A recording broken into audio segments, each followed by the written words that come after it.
everybody, it's Romania Black, and guess what? We're on chapters 75 through 77 of Scum Villain! I'm so excited! We have 3 weeks left of volume 3, if you can believe it. But there's a lot to talk about, because last week we had Shinzhou's backstory coming to light. Shen QingQiu finally connected a lot of dots with Lo Binghe. We had a mystery character revealed that we don't know the identity of, and I had lots of theories about. So I'm so excited to dive into these 3 chapters. And now it's like, okay, what are we gonna get? What are we gonna do? Last week ended off pretty clean cut, not a real big cliffhanger, but Shen QingQiu finally opened up and he's like, you know what? After everything that I've been through, Lo Binghe, I kind of understand you more. You're not that bad of a person. This might not be such of a bad thing. And finally letting go and admitting some of his feelings, because we've talked about generational trauma. We've talked about like hiding one's identity and the perils of that. There's just a lot going on. So I've got some comments I want to talk about before we start, as well as some very feral fandom entries from Discord that I was like, I thought we were past this, but we're not. We'll never be. So yeah, we'll just dive into this. So let's just go ahead and talk about the comments first and foremost. Scott Shy Galadriel, as well as Lily Kep and Maya Haranoyama, they all kind of had the same comments, so we're just going to dive through their 3 comments. Shy Galadriel pointed out, as many others have, that June is more like a title, like Lord, and I'm like, oh, I am a Western US girl, so I am lost a lot of times on the Chinese cultural significance of giving titles and name changes and extra names. You got like 4 names, and I understand there is a cultural significance to that. I am also, if you would like to see another story that I'm looking at that's very similar to Scum Villain Self-Saving System in how the characters are, if you would like to see Jinshi split, if you would like to see Shen QingQiu split into 2 characters, you should go look at Jinshi and Mao Mao from the Apothecary Diaries, which I'm also looking at on this channel. I think you'll really enjoy it, because the 2 main protagonists are literally Jinshi split in half. Just saying. That's all I'll say. But I am reading a book that goes with that series that talks a lot about the Qing dynasty in China during the early 1900s. So with that being said, I get that names have a big cultural significance. There's lots of elements to the names. I thought that June was an element meaning you were related, but it is not. It's a title. So Shy Galadriel says it's kind of like Hongwan June in Modao Zushi. It's kind of the same thing. So for Mobe June and Tianlong June, that's just their title of Lord. But Lily Kep points out that Tian means sky, with Long meaning white, carmelian, or pure. So his name literally means like sky flower. And I'm like, which we've found out that originally Tianlong Jun was actually a really nice guy. He just, got caught up in some really twisted stuff, and it kind of warped him, like we've seen with other characters in this series, like you do. And then Mobe actually means desert. And I'm like, oh, like the Mobe Desert. So which is hilarious to me, because he has an ice motif around him, even though it's a desert. And I'm like, is Sheng Qinghua going to be the oasis that quenches his thirst? We'll just see, right? We'll just see where that goes. But anyway. And then Miyano Haranoyama agreed with them and also pointed out that Mobe June is probably relatives by marriage to Tianlong Jun, because demons, family tree, all that good stuff. But then Zhu Long and like Sha Hualing, they're more generals, so they don't have the June attached to their name. And it's like, okay, that all makes a lot more sense. So thank you. Sorry it took y'all like this many weeks for me to get there, but good to know. Also, I wanted to point out just some notes that were also pointed out through the comments, such as the OG Lo Binghe, and Miyano Haranoyama kind of pointed this out, saying the OG Lo Binghe, probably when they were escaping the Holy Mausoleum, especially the chamber with the acid rain, they probably took their time to navigate around and not get hit by the acid rain, because we saw how deadly it is. And that's probably a factor that contributed to the story taking so long to get to that point. But because Lo Binghe was in a rush to save Shen QingQiu, he kind of bypassed all that and self-harmed himself. So that all makes a lot more sense. And then going back through this last week's set of chapters, I was like, the Peak Lords all ascended around the same time. They made the comment saying that all the peak lords, they all are there at the same time, they're all replaced at the same time. And it's like, okay, that makes sense. Plus there being 12, it's like, you know, we had the whole situation with Chige being number 7 and Shinju being number 9. So it's like, okay, you've got 12 peak lords. It would kind of make sense you put in the peak lords in there to be certain numbers.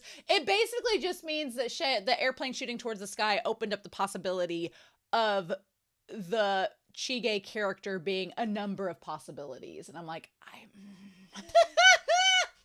I'm going to be so excited when we find out who it is. I honestly am not going to be mad if I'm right or wrong, but I'm just excited to find out. You know, mysteries always excite me in stories, so I'm excited to get to that point. But we need to talk about the feral fandom before we start this. Yeah. So on Discord, there's been several feral fandom posts. There's been a lot of fan art shared on the Discord, which I'm super excited about. I get really excited because I can't go onto Twitter or X or social media or whatever to look up fan fiction or fan art because I don't want to be spoiled. So usually I rely upon the Discord when I'm looking at a series to supply said fan art to help quench my thirst while I'm waiting in between weeks of watching things. So, Empty Cicada, God, I loved this one so much. It was basically Zhu Long back when they're in the Bailu cave, and there's Gong Yi Zhao, and there's Shang Qinghua, and them looking down at like the weird snake form of Zhu Long, and Shen QingQiu's like, would. Because he's a monster fucker. He would. But yeah, I just love that, especially like Shen QingQiu being like, I would do it. That's so good. But speaking of unholy abominations, I don't know why y'all keep bringing back the Lo Binghe as a horse. I don't know why you keep bringing Horse Binghe back into the Discord, but why?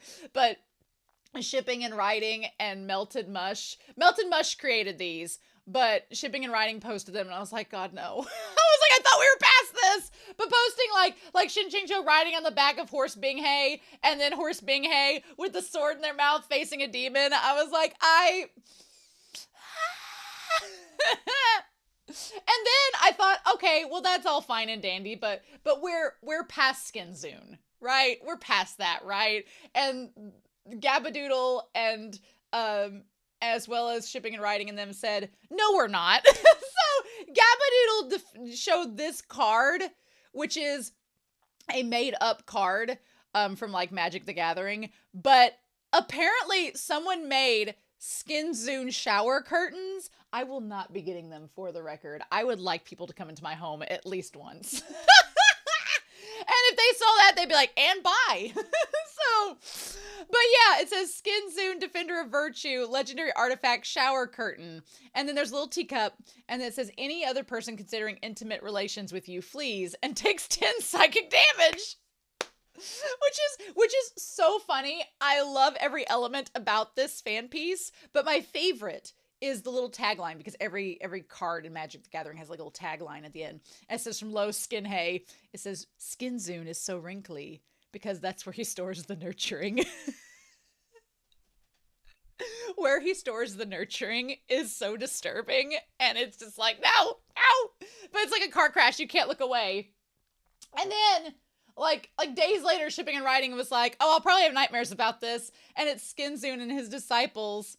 And my favorite part is literally the hashtag says, nothing can make me stop. That's this fandom. Nothing can make them stop at all. They're just going crazy from the lack of content. That's what's happening. The hairless cat part doesn't bother me with Skinzoon. That part doesn't bother me. The hairless cat part, fine. That's kind of weird. Doesn't bother me. The fact that he has lactating mammary glands bothers me a lot.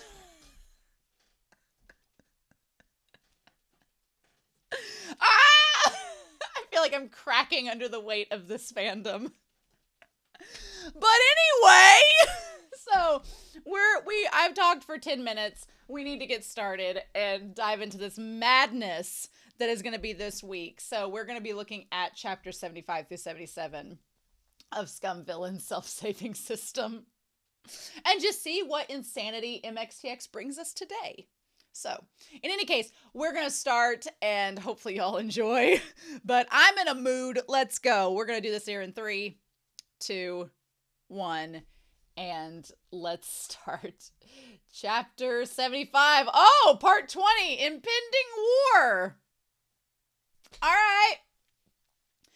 Oh, Lo Binghe had already braced himself to be kicked off the couch, so Shen QingQiu nodding caught him completely off guard. He went stiff in his perch atop Shen QingQiu, and his expression froze as well. Only then did Shen QingQiu realize what he'd done, what that nod of his meant. He was filled with the urge to eradicate all witnesses, as well as himself, off in shame. No, it's not what you think. Let me explain. But Lo Binghe didn't give him the chance. The arm around Shen QingQiu's waist tightened. His voice dropped. You really missed me. Shen QingQiu frowned at how tightly Lo Binghe squeezed him. Lo Binghe persisted breathlessly and tirelessly. You really did. You're covering my mouth even if I wanted to answer. I couldn't. Meaning he could only choose to nod or shake his head. To mess with him, Shen QingQiu alternated between nodding his head and shaking it. So which is it? You did or you didn't? Lo Binghe asked, now urgent. As he looked close to tears, Shen QingQiu was left with no recourse but to admit defeat. He was hit with a bizarre feeling that he was martyring himself. With his entire face on the line, he dawdled for a while longer before he finally nodded once. This time, Shen QingQiu saw everything clearly. At the moment of his confirmation, Lo Binghe's breathing came to a stop. A small, weak spark glimmered to life in his eyes before it rapidly spread like a raging wildfire through his entire face and body. Just when Shen QingQiu thought Lo Binghe was about to burst into tears of joy, Lo Binghe suddenly burrowed into him, his face into the gap between Shen QingQiu's lapels. The hand covering his mouth slowly fell away. Then he started to drop tiny, quick kisses all over the corner of Shen QingQiu's mouth, not unlike a little chick pecking for grain. Now that he was finally able to breathe properly, Shen QingQiu tossed out 2 words between gritted teeth. What nonsense. I also missed you, Lo Binghe muttered. I really, really missed you. There wasn't a single moment when I didn't miss you. Shen QingQiu slowly released the breath he'd been holding in his chest. He lay back on the couch like a dead fish, staring up at the bamboo house's ceiling in despair. After a long moment, he finally sighed. Then why didn't you come and look for this master inside the dream realm these past few days?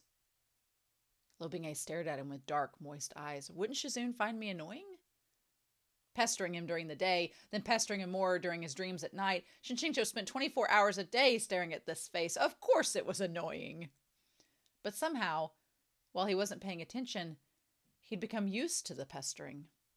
Like how now, even though Lo Binghe was practically on top of him, Shen QingQiu shockingly didn't find it unacceptable.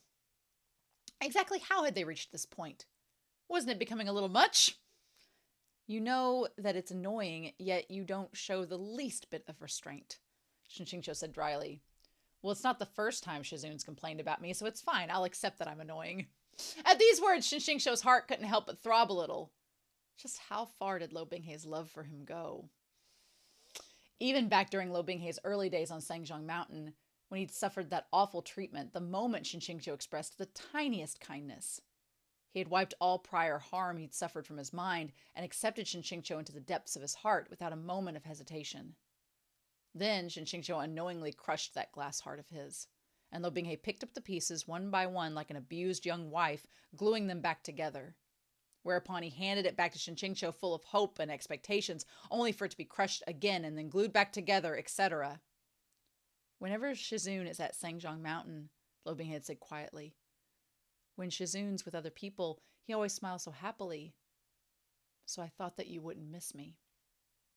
Immortal Master Shen's badass act had become habit by now, especially when he was at Sangzhong Mountain. The most he offered was an enigmatic, ambiguous expression that both seemed to be a smile and not. Otherwise, it was a smile that didn't reach his eyes and left people guessing. Or excluding that, it was a perfunctory, fake smile. Exactly when had he smiled so happily? Nonsense, Shen QingQiu objected. It's true that Shizun's smiles are never very wide, Lo Binghe said. But of course I know when Shizun is smiling within his heart. You're lying on top of someone and acting spoiled while playing with a strand of their hair? Are you a little girl? Shen QingQiu rolled his eyes. Yes, you're the roundworm in my stomach. A common Chinese idiom approximately equivalent to you read my mind or you know me like the back of your hand. I don't want to be a roundworm. I instantly think, would you love me as a worm, Shazoon? Shen QingQiu smacked the hand playing with his hair like it was a mosquito. Oh, then what do you want to be? You tell me. Just who has this master smiled at? By the end of this question, he was giving that wandering hand a smack every couple of words, but it still wasn't deterred. Lo Binghe actually began to count them off. Well, lots of people. Liu Shizu, sect leader Yu, Sheng Qinghua, Ming Fan, Ning Shiji, Shizhu Peaks disciples, and Wanjiang Peaks, Xianchao Peaks, Zhongding Peaks, and Baizan Peaks, the mountain guards, the stair sweepers. He wouldn't even let the mountain guards and the stair sweepers go? Just how deep was this child's grudge? The entirety of Sangzhong Mountain was about to drown beneath this demon import super fragrant mature vinegar. That Shizu of yours was much too insincere. Shen QingQiu criticized him. You're not allowed to use that tone again in the future. Well, when he lectures me, he calls me little beast or ingrate, Lo Binghe complained resentfully. He's plenty sincere then. Shen QingQiu couldn't help but burst into laughter. He picked up the fan next to the couch and rapped Lo Binghe's forehead. Is he wrong? When have you had the gall to put your paws on even your Shazoon? What could you not be if not a little beast? His words came out so smoothly. He didn't realize he'd been sufficiently careful with this response. There was a lilt to his words, the tail end lifting together with the corner of lips, neither light nor heavy. There was even a frivolity to his tone, with no propriety at all. He's flirting! As Lo Binghe looked down at Shen QingQiu, he took in this sight, feeling like a nameless, agitating fire burned within his abdomen and the heart in his chest. I was like, you flirted with him, so, He unconsciously moved and slid his thigh between Shen QingQiu's. Then, fearing that Shen QingQiu would notice and kick him off the couch, he quickly moved his head over, letting Shen QingQiu wrap it with his fan to his heart's content. Even if I am a little beast, I'm only Shazoon's little beast, and no one else's. No one else is allowed to call me that.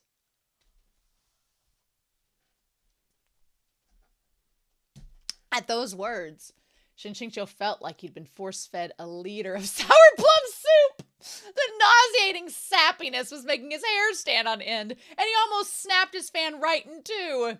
He hastily prodded at Lo Binghe's chest, wanting to get him off. He's like, get up. Shen QingQiu's like, I can only take so much. I'm not a flirt. I can only take so much. No, get off before something happens. In order to talk about proper things, first they need to assume proper sitting positions.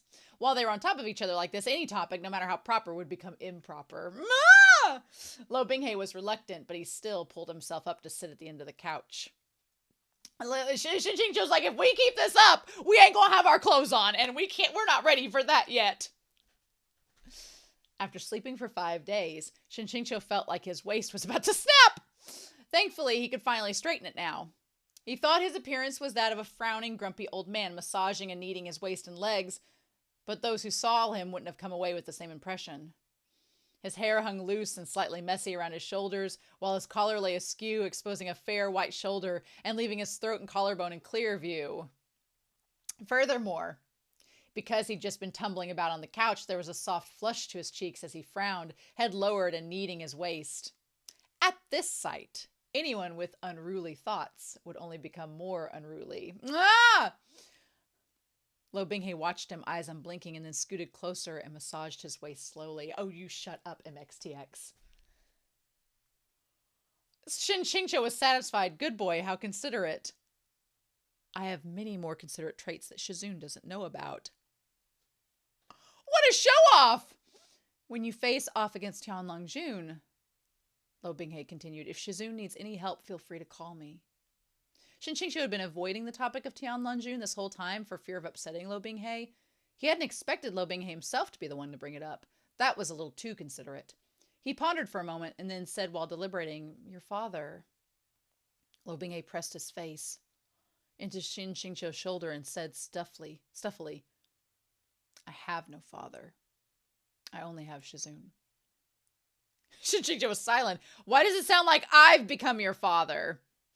He waved away this feeling of defeat and said seriously, if you're pushing yourself, don't force it. I like how Shen QingQiu, if you did not have any romantic feelings towards Lo Binghe, you'd be like, oh, I'm like your dad. Oh, I can do that. But the fact that he's like, I'm not like your dad, I'm your lover, is the impression that is given off by that. No matter what kind of weirdo Tian Longjun was, in the end, he was Lo Binghe's dad. He was also someone Lo Binghe had once yearned for, even if the real person couldn't have been more different from the mental image in Lo Binghe's daydreams. Lo Binghe didn't stop his hands and said indifferently, I'm not pushing myself. Shen QingQiu studied him closely. True enough, this was indeed the expression of someone who was completely willing to help with a real campaign. There was no trace of Lo Binghe fighting his own feelings. In all honesty, this was a good thing. Though a son joining the effort to screw over his father wasn't too filial, if Lo Binghe really was willing to cooperate with the cultivation world to overcome Tian Longjun, not only would the human realm gain a powerful force to help, but Lo Binghe would be able to farm a massive amount of righteous image points. Then Shen QingQiu would be able to compensate for the minus points he'd received at the Zhaohua Monastery. Just now, when Yu Qingyan left, he'd said that Shen QingQiu should rest properly and that he should leave this issue to his fellow sect members, making it very clear he didn't want Shen QingQiu participating in the war. Shen QingQiu muttered to himself, Xiangmen Shishang might not allow me to take part in the battle. The first day of snow at Low River. You should keep this time and location in mind. Lo Binghe's hands on his waist lightened, and he said gently, sometimes I feel like Shizun understands certain things far too well. Shen QingQiu's heart thumped hard against his ribcage. Like that time at the Holy Mausoleum, Lo Binghe continued. Shizun had obviously never been in the Holy Mausoleum before, but he seemed to know the layout of the graves and the monsters guarding the mausoleum like the back of his hand, and he even took advantage of them easily. This disciple was truly amazed and impressed. Shen QingQiu deliberately tried to downplay it. Well, Xi Jinping has accumulated so many records with every generation. Those aren't blank sheets of paper. Reading through them exhaustively has its uses. Lo Binghe only responded with an oh. Having finished the massage, his hands began to carefully comb Shen QingQiu's hair, which hung loose down his back. This disciple has done some reading of those records as well, but I didn't quite see that much. As expected, I have a long way to go to reach Shizun. Oh my God! How had he forgotten? Lo Binghe was a grade A student among grade A students to a terrifyingly impossible extent. If Lo Binghe said he'd done some reading, that meant he'd taken piles of dusty old books and memorized them to the point where he could recite them from cover to cover. So of course he'd know that there weren't such uses within. This child wasn't Yu Qingyan. If Shen QingQiu didn't want to say something, Yu Qingyan wouldn't keep questioning him. Lo Binghe, however, would absolutely latch on and ask about something until he hit the heart of the matter. He wasn't that easy to dupe. The gears within Shen QingQiu's brain turned and turned, trying to think of some means of talking around this. Suddenly, Ning Yingying, oh thank God, can't believe I'm happy Ning Yingying is interrupting. Her voice came from outside the bamboo house. Shizun, are you awake? May Yingying come in? Oh, good girl, what an obedient disciple. You should leave first, Shen QingQiu said in a low voice. Lo Binghe's hands paused. Why do I have to leave and not them? Ming Fan's voice came in as well. Shizun, several Shishus have arrived, he said. Is now a good time for you to get up? Why is everyone coming all at once? Shen QingQiu leapt off the couch and pushed Lo Binghe to the window. Lo Binghe turned his head while walking to say, so Shizun likes to be sneaky about it. Shen QingQiu again rapped his forehead with the fan. Just who's the one sneaking around? Whose fault is it? Why must he always make every situation look like a secret affair? Lo Binghe silently flipped out the window, but then reached in again to grab Shen QingQiu. He said gently, Shizun, once everything calms down, will you leave with me? Shen QingQiu couldn't quite relinquish his own face. This master is still the Xi Jinping Peak Lord, he said reservedly. If Lo Binghe wanted to see him, he could just come and look for him. Why did Shen QingQiu have to leave with him? He refused to give the regret of Chunshan more material. Lo Binghe sighed. I thought you'd say that. With the window shut, the bamboo house's door opened instead. Qi Qingqi's voice reached Shen QingQiu before her person. She lifted the curtains, revealing her bright and lovely face. Oh, you've become more delicate each day, she said, her lips pursed. Did the few staff strikes you received at Zhaohua Monastery injure you that badly? Were you coughing up blood or what? Sleeping for 5 days in one go? Shen QingQiu turned and said, only partly insincere, don't be like this, Qi Shimei. You've always known that my body is weak. Qi Qingxi humped. I've always known that, because you cause a lot of trouble, that's true. Behind her followed Liu Mingyan, who bowed after entering the house, and after her came Liu Qingge. Mingfan and Ning Yingying walked together with Mu Qingfang at the rear. The bamboo house, which was neither large nor small, was suddenly brimming with people. Shame filled Shen QingQiu. Luckily, Lo Binghe had already left through the window, otherwise they could not have concealed him. Mu Qingfang smiled. I told you that Shen Shizhong's complexion was good, and that there was no abnormalities, he was really only asleep. Now do you believe me? Shen QingQiu expressed his embarrassment, and then showed the Peak Lords to their seat. He nodded. He noted that Liu Qingge had been scanning the room continuously after entering, gaze intense. Liu Shide, I'm over here. Liu Qingge withdrew his gaze and turned towards Shen QingQiu, who was here just now. Oh, of course! Oh, Liu Qingge, mind your own business! Sweetheart, oh no! Ooh!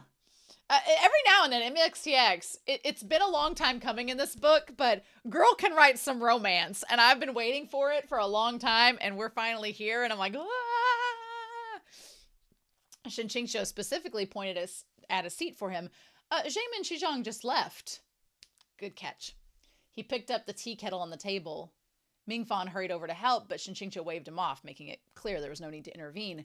As Shen QingQiu personally served everyone tea, Liu Qingge finally sat down and picked up his teacup, and he took a sip and spoke no further. Of course Jaemin Shizhong would come, Qi Qingxi said. By that expression of yours, Liu Shidi, I thought you were talking about Lo Binghe. Though the speaker didn't mean anything, the listener felt it. Shen QingQiu's cheeks ached, and he gave a fake smile. Well, how could that be? Qi Qingxi put the teacup down heavily and gave a meaningful glance. Indeed, how could that be? If that bastard Lo Binghe still has the gall to come to Sangzhong Mountain, he'll see how we send him packing.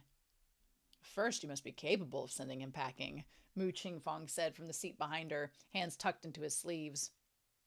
Shen QingQiu chuckled aloud, leaving her no face. Qi Qing pointed at him. You laugh? You still have the face to laugh? You're the biggest headache. Shen QingQiu, I'll tell you right now, it's a good thing you returned with Shizhong and Shidi this time. If you'd have gone and left with Lo Binghe without a word again, I'd be the first in line to discipline you. Then we'd see if you could still fumble around. This was clearly an expression of concern, yet she worded it so savagely. All that was missing was her grabbing Shen QingQiu by the scruff of his neck. Everyone in the room clustered around them. The ones watching for entertainment continued watching, the ones drinking tea continued drinking, and the ones eating melon seeds continued eating. How come Liu Mingyan wouldn't remove her veil even while eating melon seeds? Shen QingQiu was rather afraid of Qi Qingxi and hastily changed the topic. How is Jaemin Shizhong? Did that injury he sustained completely heal? He's about recovered, Mu Qingfang said. However, he said that recovered. He still looked like he wanted to sigh. Qi Qingxi humphed again. If not for how Shizhong refuses to draw his sword except as a last resort, on top of how he forcefully broke his seclusion after hearing of the siege, Lo Binghe wouldn't have had his way so easily. If you'd just taken a little longer to show up, you might have been able to see Shizhong draw Zhang Su. Anticipation and excitement filled Shen QingQiu's heart at those words. One must understand that regardless of whether it was the original work or in this world, he had never witnessed a scene in which Zhang Su left its sheath. Oh, that's right. Who knew what airplane shooting towards the sky was thinking either, keeping it a secret at all costs and refusing to write it. All talk and no action. He built that sword up in great detail again and again, and then at the very end, a scam! With not a single thing to show for himself, Yu Qingyang was pierced with 10,000 arrows and perished. Goodbye! Ever since Ning Yingying entered the room, she'd stood at the side with her head lowered. Shen QingQiu beckoned her over. What's wrong? Ning Yingying slowly walked up to him and raised her head. Her eyes were as red as a little rabbit's. Her voice congested as she mumbled, Shizun, now that you've come back, don't ever leave again, okay? She'd been crying. Shen QingQiu was stunned. He wasn't someone with particularly active tear ducts, and at most he would shed a few tears for biological reasons. So how come his disciples were all the type to turn into weeping beauties at the drop of a hat? Moved by this scene, Mingfang became sorrowful and began to howl as well. Oh, Shizun! Though this image couldn't be any further from that of a weeping beauty, Chi never let a chance to lecture him pass her by. Look at your disciples. Does your heart not ache? You don't have just the one. Yet you only dote on that ingrate. Do you not care about others at all? Shen QingQiu patted Ning Ying's back and offering her some small comfort while defending himself. Since when have I only doted on one? Liu Qingge drank his tea until only 1/3 remained. Gaze lowered, he said, now that you're back, stay. Don't leave again. Shen QingQiu said succinctly. With this answer of his, QingQiu was completely satisfied. Liu Qingge was about to say something else when his brows furrowed and his murderous aura flared. Everyone in the room sensed the change in his demeanor. Without thinking, their hands went to their swords. Liu Qingge suddenly stood up and flashed up to the window. Shen QingQiu's heart leapt up to his throat where it hung suspended. Liu Qingge abruptly pushed open both sides of the window, and outside, spare stars and a bright moon hung above, while a dense bamboo forest lay below. There was no one to be seen. Of course, Lo Binghe wouldn't have continued to foolishly idle here. He must have left long ago. The mood within the room quickly relaxed. Liu Shizhong, what are you looking at? Mu Qingfang asked. However, Liu Qingge didn't turn back. Instead, he reached out as if catching something that was falling from the sky. After a long moment, he pulled his hand back and turned around. It's snowing. Shen QingQiu laid wide awake the entire night. The next day, the moment he heard the alarm bells clamor, he dashed out of the bamboo house. The ringing grew increasingly urgent, both loud and insistent, its echo resounding without pause, lingering and reverberating throughout the entirety of Sangjiang Mountain's summit. Disciples from every peak streamed towards Shangding Peak via the rainbow bridges for the assembly. The area outside Shangding Peak's main hall was crowded with people, yet it was dead silent. Once Shen QingQiu finished settling in everyone from Shijing Peak, he entered the hall. A white crystal mirror over 3 meters high stood to one side. Besides a single Onding Peak disciple who was stepping in to handle logistics, all the other peak lords had already arrived. They stood before the mirror, expressions grave. Reflected within a vast and tranquil river, flanked by verdant mountains and green fields on both sides, embedded within those fields were scattered white roofs, some in rows and some alone. The sky above the low river's middle reaches, said Yu Qingyang.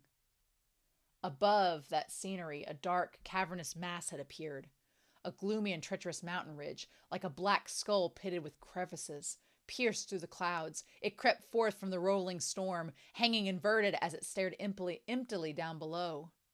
That was the demon realm's Mai Gu Ridge. From what we've heard, it began last night, said Yu Qingyang. Initially, one could only see a mass of rocks. Within 2 hours, one could discern a mountain ridge. In less than 2 hours, the Peace Lord said in shock. Well, that's far too fast. No, that was the normal speed for such a merge. Sure enough, Tianlong Jun had selected what the original work had called the best time and location to act. If everything proceeded according to expectations, after half a day, this phenomena would begin to occur everywhere. Within 2 days, the two realms would be completely integrated, as if one had torn up 2 complete and separate pictures and then haphazardly spliced them together to create a new image riddled with pits and scars. Liu Qingge stood with his arms crossed, Chang Lan in hand. So we must be faster. All peak lords, select 2/3 of your inner disciples to move out with you, said Yu Qingyang. Arrive at the low river's middle reaches within an hour. Having received the sect's command, the peak lords dispersed in a flurry. In order to arrive within an hour, they had less than 10 minutes to make preparations, so naturally they had to be quick. Shen QingQiu was also ready to head back and make his selection, but Yu Qingyang called him back. You stay here. Shen QingQiu turned his head. Oh, Shizhong, you know I must go. Shidi, other than the first snow in the low river, what else do you know? Well, in order to stop the merge, we must first remove Jinmo, Shen QingQiu said slowly. It's been inserted somewhere into the skull of Mai Gu Ridge. Tianlong Jun must be there to supply it with power. That meant the only solutions were 1, destroy Jinmo, or 2, kill Tianlong Jun. Stay here on watch, Yu Qingyang insisted.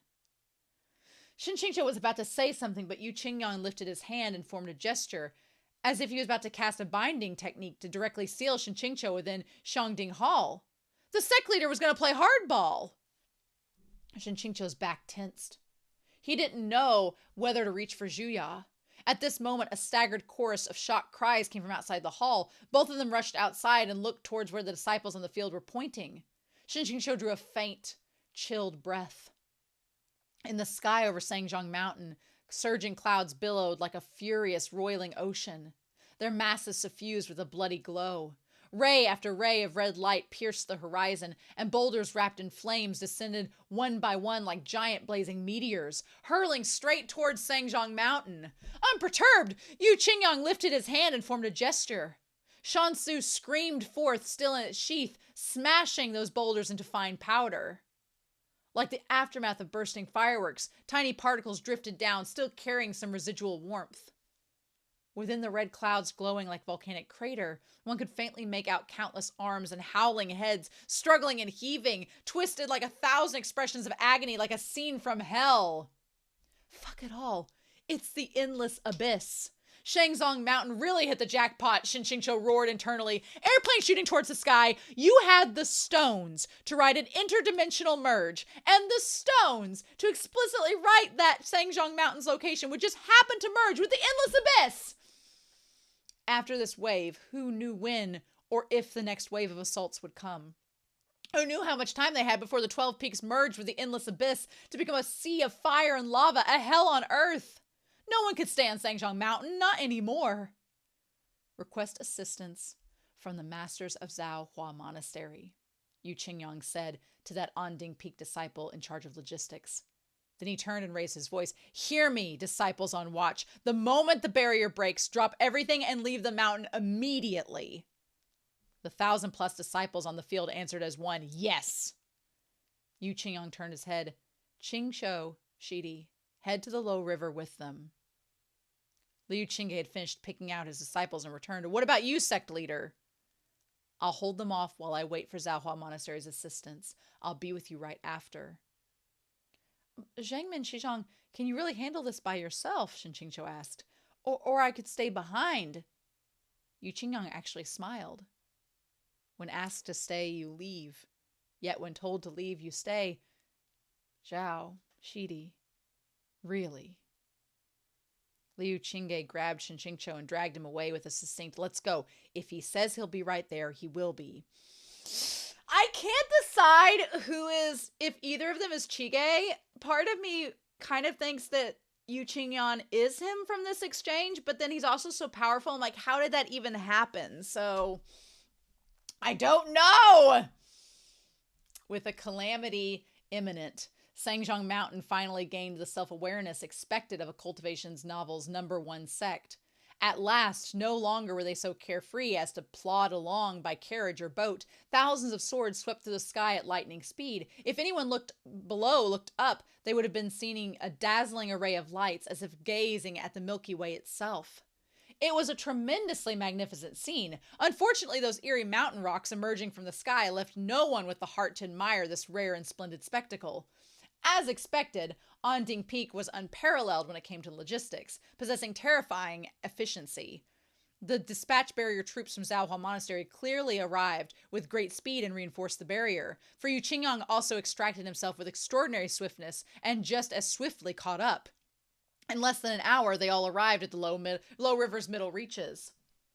Because of the great number of people, they were forced to partition themselves into groups and descend in turns. Both banks of the low river had already long been crowded with cultivators who received the news, observed the phenomena, and came to investigate, their various sect colors intermingling in a mosaic. The Taoists from the Tianli Temple were busy evacuating the ordinary civilians by the low river, while Wu Wang and Wu Qin walked in front as they led Zhao Hua Monastery to the assembly. Yu Qingyang cupped his hands deferential.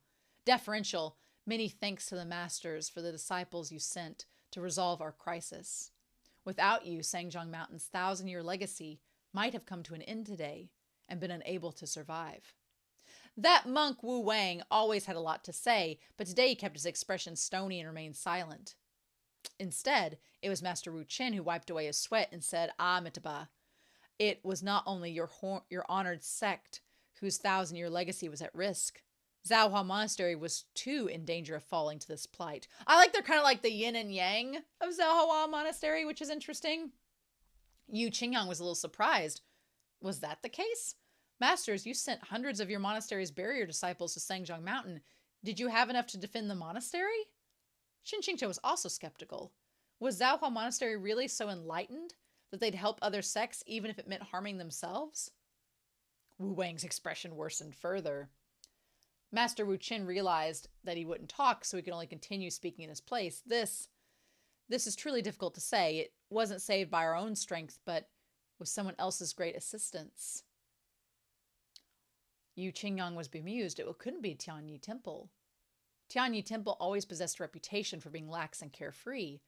They were the most disorganized and undisciplined of the major sects, and on top of that, they had no great accomplishments when it came to barrier arts, so if Zhaohua Monastery really had survived thanks to Tianyi Temple's assistance, that would certainly be quite remarkable. Ah, yeah, here we go. I was like, where's Lo Binghe in all of this? Master Wu Qin shook his head. It was Huanhua Palace. Shen QingQiu's fan paused and he blurted out, Huanhua Palace, then wasn't that... Wu Wang looked rather green. Correct, it was Lo Binghe. Suddenly a soft, short laugh drifted to them from the side. I dare not call it a great assistance. A clear and ringing voice said courteously, if it must be said, I was only doing it for Shizun's sake. Oh, okay. I was like, he has to have been there doing something. So let's be real. Let's be real. Oh my God. Okay. One more chapter. Ah, yes. I'm so glad. Everyone present was a cultivator with extremely sharp senses, so no matter if they were near or far, at this moment they all turned towards Shen QingQiu. Hundreds of pairs of eyes and gazes from every kind surrounded them from all directions. Shen QingQiu opened his fan silently, using it to conceal part of his face. Lo Binghe strolled over, and a gust of river wind blew against his profile, rippling the hem of his black robes. The sword at his waist was Zhongyang. Behind him, Mo Beijun. Oh! Behind him, Mo Beijun walked to his left, chin slightly raised, while Sha Hualing's alluring figure was to his right. Oh! The long unseen Huanhua Palace disciples followed closely behind, and at the very end of their train was a small troop of demon soldiers in black armor. Shang Qinghua was mixed into the crowd, appearing here and there. He darted back and forth, movements as slippery as an eel and completely incongruous with the scene.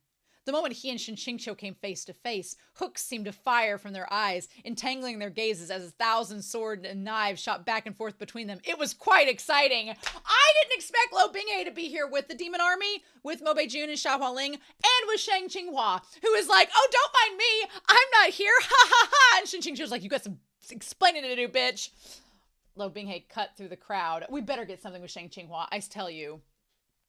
Stately and grand. Then placed himself as the third party, standing at the last point of the triangle. A brilliant variety of countenances were displayed across the crowd, enough to compose a whole custom emoji set, especially those from Sangjiang Mountain. There had been a time when they'd fought Huanhua Palace on sight, so now, upon meeting an old nemesis, their gazes were particularly furious. But given what Zhaohua Monastery had said, currently they were not enemies, but allies, so they could only swallow down those feelings and show restraint. Are the two masters serious with this? Qi Qingxi said warily. Lo Binghe smiled. Is Peak Lord Qi worried that Zhaohua Monastery has been also ruined by my influence? As he spoke, as another tussle was about to break out, Shen QingQiu hastily said, of course Master Wu Qin's words wouldn't contain falsehoods. As he spoke, it was like 100 of gazes that originally diverted from him had been agitated, and as one, they all swept towards him again. Qi Qingxi glared at him viciously, her expression that of someone who resented his uselessness, or of a parent upset with their child's boyfriends. Lo Binghe's gaze was fixed upon him, and he spoke as if no one else was present. Shizun, we haven't seen each other in so long. This disciple missed you dearly. Didn't we just meet last night? He's trying to help you, Shen QingQiu! Don't ruin this! If anyone else said that they'd miss someone dearly, everyone on the scene would definitely break out in goosebumps. But Lo Binghe's setting was stuck on no matter what he says, people will never feel disturbed. So the crowd's attention failed to shift towards him. Shen QingQiu, however, was personally experiencing the cold and judgmental stares of a crowd. It was all he could do to make a tactful sound of acknowledgement. A small smile lingered on Lo Binghe's lips. The southern and northern borders have been locked in an endless conflict, he continued. I'm the leader of the northern border.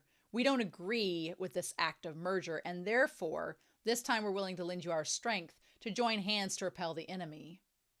Watching Lo Binghe stand with his hands behind him, dignified and proper, who would have guessed that beneath this exterior was the personality of a young maiden, one who loved to lie atop others while crying and acting spoiled? Who would you believe if you told them?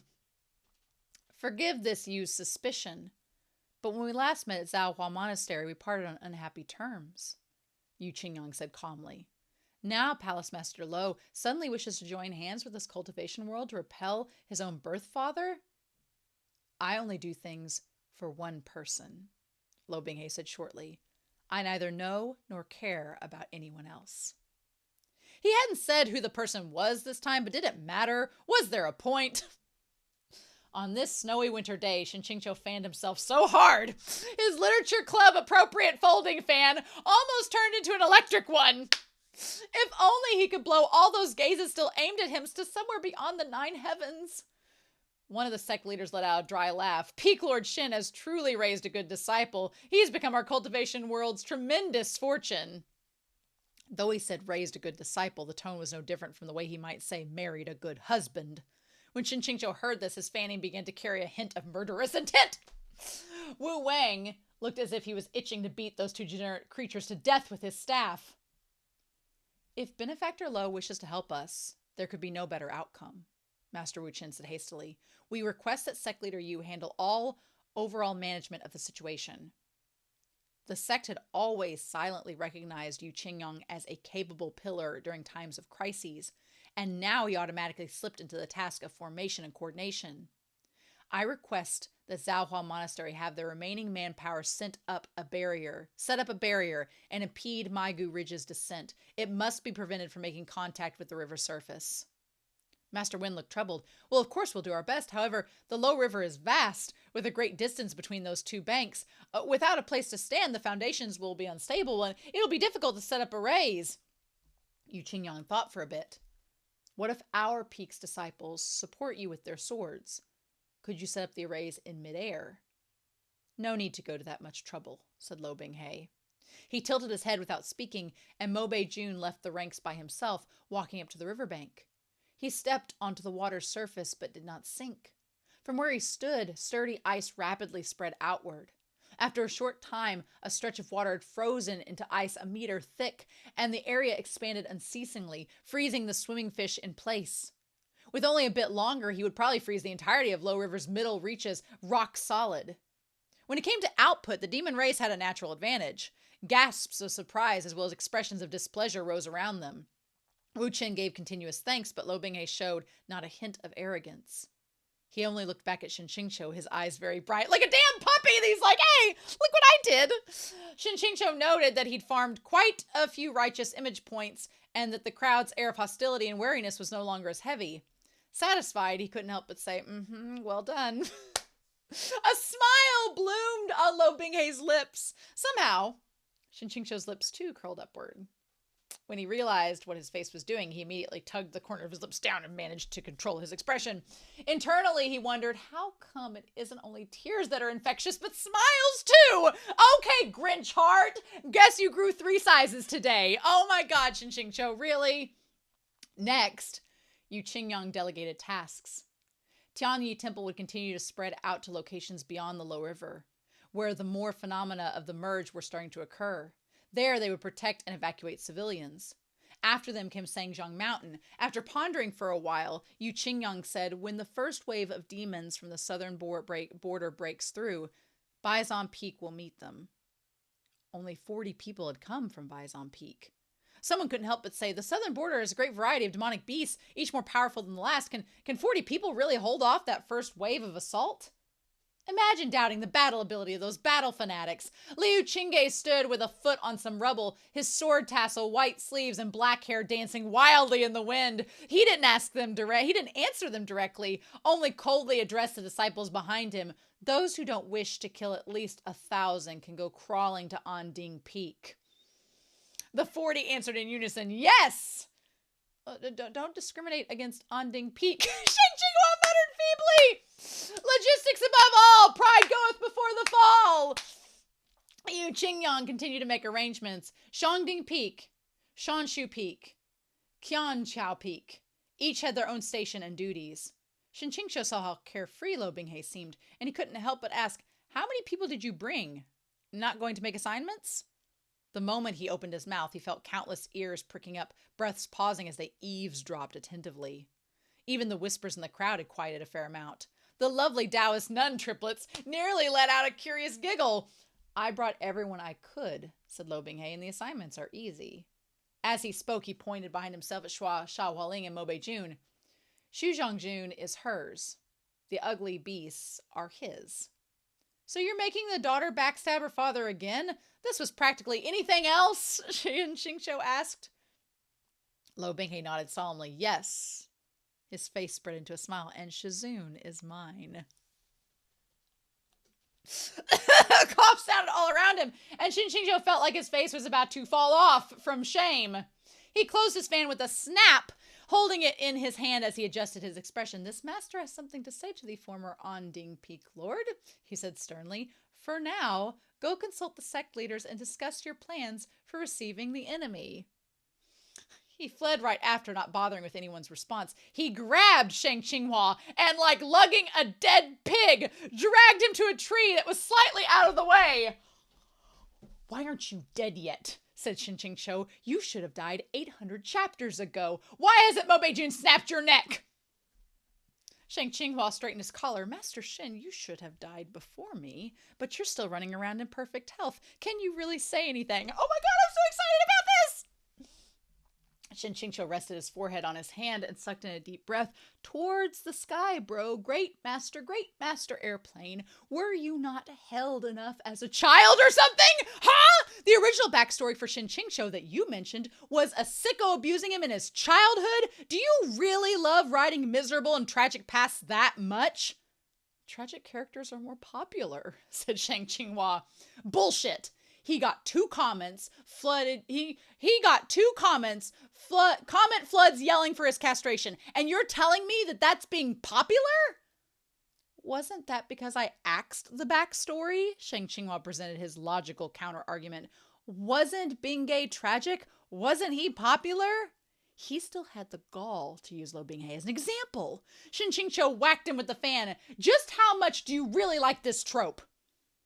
He thought of Lo Binghe kneeling miserably on the ground as he picked up the teacup, of his small, frail body as he lugged heavy pails of water up and down the mountain stairs, of his huddled form at night, curled up in the woodshed's corner and shivering, arms around himself. Whenever Shen QingQiu thought of these things, his heart clenched, perturbed.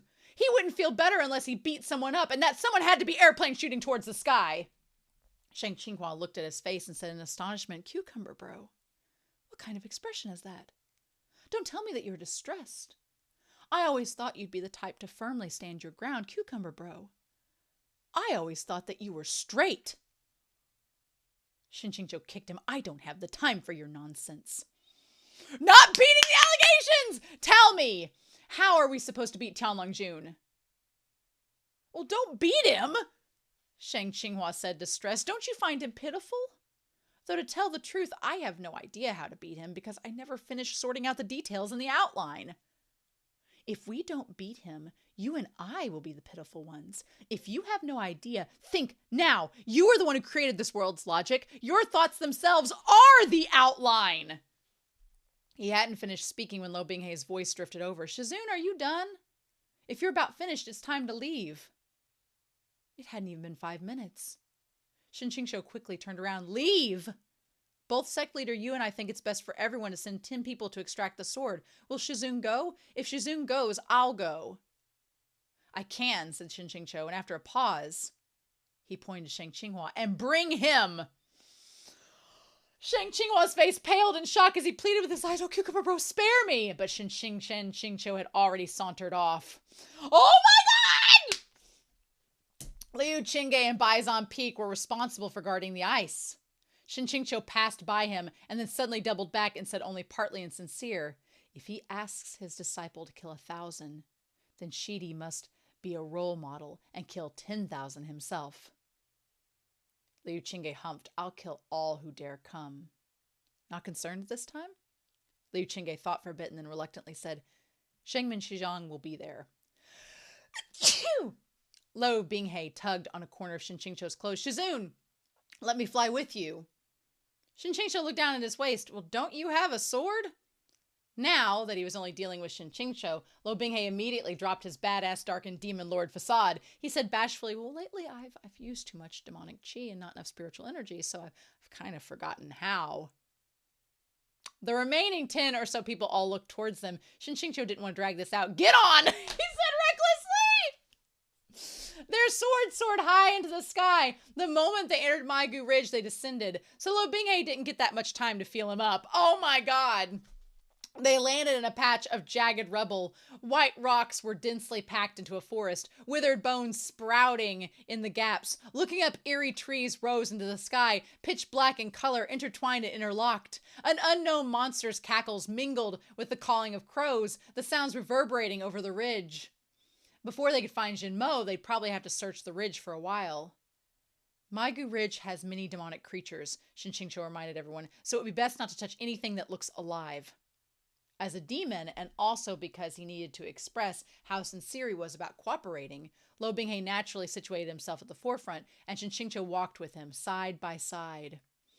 As the two of them walked and walked, Lo Binghe reached toward Shen QingQiu and sneakily held his hand. Wu Wang let out a loud cough, and Wen Shu chanted an Amitabha, and Yu Qingyan's gaze serenely shifted to them. Shen QingQiu's breathing faltered, his forehead, cheeks, necks, and ears flaming in unison. For some reason, he felt embarrassed and flustered, and he slowly drew his hand back. The moment Lo Binghe's hand went empty, his eyes immediately transformed into a snow-cloaked wasteland.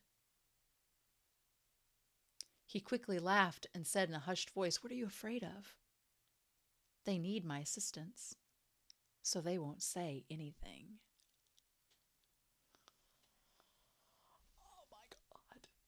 Oh! This is wonderful. I think that Shen QingQiu and Lo Binghe might have come to possible terms with one another, so... Ha! Yay! Shit! Every time it's like, are you gonna be a cat and just go through this? Yes, of course you will. Hi, Volume 3. How you doing? You doing all right? I'm feeling all right about this. Oh my god, we're just going to clean this up and get back to you all. For the record, once you open that popper up and you're just waiting to like let it go, you really can't do anything. So like appealing to Huckleberry, who has been very kind this reading, or moving Whiteboard Coon, or getting anything, you just have to just get it out of the way and go. But yeah, so we can kind of take... We're going to take step 3 off of here, because I think at this point, by this chapter set, they have come to terms with one another, and we're going to talk about it in this chapter set. But I'm super excited. Now here's the thing. As Shen QingQiu realizing that he likes Lo Binghe, we could argue that is the case, but I'm going to save that popper for maybe next week. Because I still think Shen QingQiu, they need to get through this battle before we have... Here's my thing. I need for Shen QingQiu, if he's going to say that he needs to say out loud that he likes Lo Binghe. He's still kind of in his little tsundere denial phase, which is hilarious because I don't think Shen QingQiu thinks he's in a tsundere denial phase. I don't describe Shen QingQiu normally as a tsundere, but I feel like he still is in a little bit of a denial. He's not beating the allegations or denying them as much, but he's still kind of like, oh, well. And so I need for him to say out loud that he likes Lo Binghe. And then they're going to mutually, like, I feel like these two last steps are going to come together pretty quickly when they do happen. But we are still not fully at the part of Shen QingQiu. I feel like this one here is Shen QingQiu internally realizing, I do like Lo Binghe romantically. I do. And then this one I think is the outward, external, I like you, and they both, because I mean, Lo Binghe is immediately going to say, oh, me too. But I feel like this is internal, this is external. So we've got to have, and those may happen in the same chapter. Who knows? So we're just going to have to like get a little bit further with that. But before we dive into these 3 chapters, which were amazing, by the way, I've been waiting all of this series to get to this point. I know some people wait for the spicy stuff to happen, and that's fine. I'm going to be celebrating that when it does happen. But the mutual flirty and like that whole like, oh, I don't like you, but I do like you. Like, that's what I've been waiting for this whole series, especially since volume 1, and we're finally here and it feels so good. Like, yes. So before we dive into this volume and all of its wonderful details, we need to talk about the chapter titles. We really only have 4 chapters left of volume 3. We're getting down to the nitty gritty. These last couple weeks, we got a lot of content out of the way. This volume has been insane. Like, volume 2 was like doom, doom, doom, doom, doom. And this volume has been like a roller coaster of a different kind, let me tell you. And so we only have 4 chapters left. We're going to be splitting them into 2 because honestly, the actual page numbers, there's like almost 40 pages of chapter 78 and 79, and then there is 40 pages of chapters 80 through 81. So I'm like, that's 40 pages is enough. Like, this chapter set here was like not even 30. So it was, yeah, the next 2 weeks are going to be big chapter sets, and they're just going to be 2 and 2. So we're going to do 78 and 79 next week and finish up with 80 and 81 before we dive into volume 4. But let's go ahead and get the chapter titles for 75 through 76. I've pulled up Discord here. Chapter 75 is called Flurry Arrives on Greedy Winds. Ooh, that's an interesting chapter title. We're going to talk about that. But yeah, talking about the snow arriving and everybody getting greedy. All right. Okay. All right. Chapter 76, Return to the Abyss. Oh, so we're about to, we're diving into the abyss where all this business started to figure out a way to solve the thing and stop the merge. Okay. And then chapter 77 is the Mai Gu Ridge. Okay. I find it so fascinating that we have such a different vibe going back to the abyss as we did in volume 1. In volume 1, it was like an impending doom. Like, we were waiting for Shen QingQiu to see what he was going to do with the abyss and how he was going to handle it. And like, is he going to, what is he going to do? Is he going to talk to Lo Binghe about it? And it was such like a doom and gloom moment. What's so fascinating is we should be worried as readers. We should be worried because they're going back to the abyss to fight these demonic monsters and stop the merge and face Town Long Jun. And it's this big overarching, like, we had the Immortal Alliance conference framing the abyss the first time.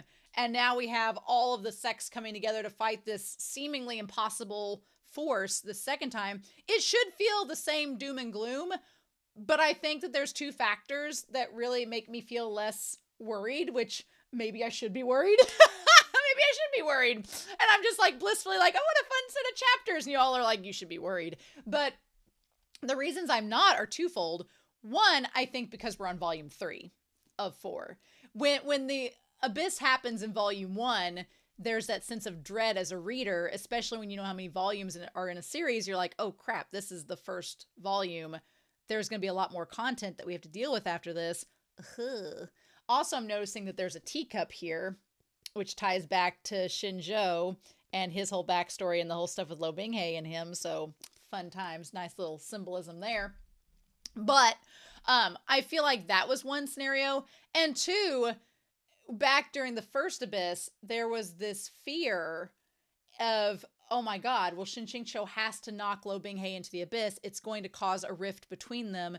It's going to cause all these negative emotions. And back then, there was all the stuff between the original story and this version. And it was just like, well, how is this going to change things or keep things similar? And there were all of these speculations. Now, the story is basically becoming its own thing. It's not really dependent upon the OG anymore, which I like. But at the same time, I feel like what makes me feel more at ease is that these 2 are together. They've come to a mutual understanding about one another. They're coming together. It's not perfect yet, but they're developing their dynamics, and I feel more at ease with them walking hand in hand, this cover, going into the fray than I was going into the Abyss the first time around, because it was like, oh, you knew back then they were going to get separated. And here they're walking in hand. It's a totally different vibe. And I'm like, MXTX is so damn good as an author to make it all seamlessly come together and come back around full circle. And you're like, so back up here on the board.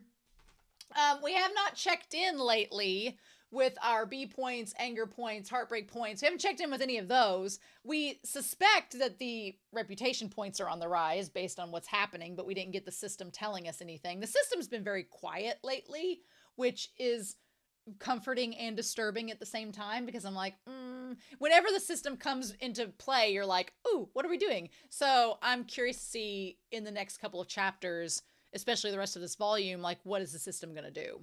What's going to happen? Also, to be noted, we don't know about the satisfaction points. We're just, just going to erase that luxury edition because that one's done. And then the 3 Demons' Blood are still in Shen QingQiu, although Zhu Xilong is kind of being the buffer. You have, Tian Longjun can't really influence Shen QingQiu right now because of Zhu Xilong being like, okay, this is what you want. Fine, I'll help you out. The Without a Cure, I don't know whether to erase that or not. I want to erase it because I don't think it's going to come into play anymore. But I don't feel like I want to yet. I feel like there might be a chance that that's going to come into play. We'll just have to wait and see. Although the binding rope and the jade pendant are still there. And I think that is important. The jade pendant is going to have to be given back to Lo Binghe at some point. And I feel like, I don't know the circumstance of when that will happen. Maybe it'll be at the ending of the story where Shen QingQiu's like, I've had this all along. But it's like, well, why would you do that? And then the binding rope, I actually think the binding rope could come in handy in this part of the story because it's the immortal binding rope. You can bind someone and keep them from doing anything. I feel like that's going to be used in the final hour to stop a villain from winning. And Shen QingQiu's like, I've had this all along. So we'll just wait and see what happens with those. So that's exciting. But oh my God, Chapter 75, Flurry Within Greedy Winds. It is everything I wanted. This is the dynamic that I've wanted from Shen QingQiu and Lo Binghe from the start. It's what I've been wanting them to build towards. I love it. Shen QingQiu is a peacock, and he is like, he's so sassy. And he's also like, and he very much reminds me of someone that's like super dry. And he's like, I don't want to flirt, but I kind of want to flirt, but I'm not going to let you know that I want to flirt. And meanwhile, Lo Binghe is like, flirt! Like all this, it's literally a cat versus a dog. It's literally Lo Binghe is a puppy that's turned into a giant adult wolf. And Shen QingQiu is a cat peacock that's like, I just don't want to know why you're doing this. I love their dynamic. I love it. I love it so much. But what I love the most is Shen QingQiu not compromising who he is, but also being like, I'm not going to lie to you anymore. So yeah, I'm happy that you're here. I like that Shen QingQiu is not going back to talking about him fangirling over Lo Binghe back when he was Shenyan. He's not going back to that. Also, him trying to hide everything from Lo Binghe when Lo Binghe's like, how'd you know all this stuff? I've read all those books too. What did you read that I didn't read? And Shen QingQiu's like, oh shit. I feel like at some point, I don't know how Shen QingQiu is going to hide that from him or if he's ever going to be able to tell him. I don't know. I don't know how you would explain that in the context of the story and it makes sense. So I'm going to be curious if MXTX has that ever explained, or if MXTX is like, this was just when it was almost revealed, but we got around it. I don't know. I don't know how that's going to work, or if that's ever going to be a thing. I'm sure Lo Binghe would be fine with it and accept it, even if they were confused, but I don't know. I mean, Shang Qinghua knows that they're in a novel, so who knows? But I'm very curious. I'm trying to think of why the jade pendant would be used, and they've established it's been used to stop his anger points. So I don't know with Lo Binghe. Obviously, I think Tian Longjun could push Lo Binghe to becoming angry, probably. and the situation of the merger, if Shen QingQiu was put into danger, probably. Or if like Liu Qingge rescues Shen QingQiu instead of Lo Binghe, then he gets angry. If Shen QingQiu like thanks Liu Qingge or something like that, that could make him angry, and the pendant would have to be used, and Shen QingQiu would have to be like, no, look, I've loved you all along. See, this is the pendant. I'm trying to think of ways in which it will come into play. I wonder if while they're battling, because Shang Qinghua there with them, we'll talk about that. If Tianlong Jun, if Shen QingQiu's like, come on, you've got to tell me, how do we beat him? And Shen Qinghua's like, I don't know. And then Lo Binghe's like, what are you all talking about? If it comes out that Shen QingQiu and Shang Qinghua have kind of been behind the scenes knowing what was going to happen the entire time, I could see Lo Binghe getting pissed at that and being like, well, you mean this whole thing has been orchestrated? And Shen QingQiu's like, ah. So maybe that's a tough sell. I don't know how that's going to work. And I've not read any isekai to know what happens if the truth is revealed in terms of them knowing what's going to happen. I've never read a story like that, so I don't know exactly what happens in other tropes. I don't want to know, so don't tell me yet. We'll find out, but very interested. So he's like, but yeah, Lo Binghe, when he wants to, he can put on the charm, and I don't blame Shen QingQiu for a hot second for being like, okay, like, just, I don't blame him. What's so funny is that Lo Binghe literally is a puppy. He's like, what do they call it? Do they call it service top? Is that what that is? Where they're just like, they're not dominant necessarily, but they're just like, I'll be the top because that's what I do. And Shen QingQiu's like, okay, I don't want to top, so this works out for all of us. I don't know if I would describe Shen QingQiu as a power bottom. I don't think that would work, but I also don't see Lo Binghe as being a bottom either. So I feel like it's just like, we'll just do it. Here's the thing. In Heaven Official's Blessing, without spoiling anything, it is very clear who the top is. Even though I would say Shi Lian could be, don't get me wrong, I think Shi Lian could be a top, and Hua Chong would be like, sure, whatever, I'll do whatever you want. But it's like, you know who the top is and who the bottom is. It's like, okay, with that one's pretty obvious, and both parties are fully fine with this. With Modao Zushi, I feel like there is a more prominent top, but they could switch if they wanted to. And depending on parts of the story in Modao Zushi, it could be a verse switch situation, and it all makes sense. And plus, they're kinky bitches, so they just do whatever they want, right? Here, it's a lot more ambiguous, but I'm like, Lo Binghe seems like, what's the term? Pillow princess, but as a top.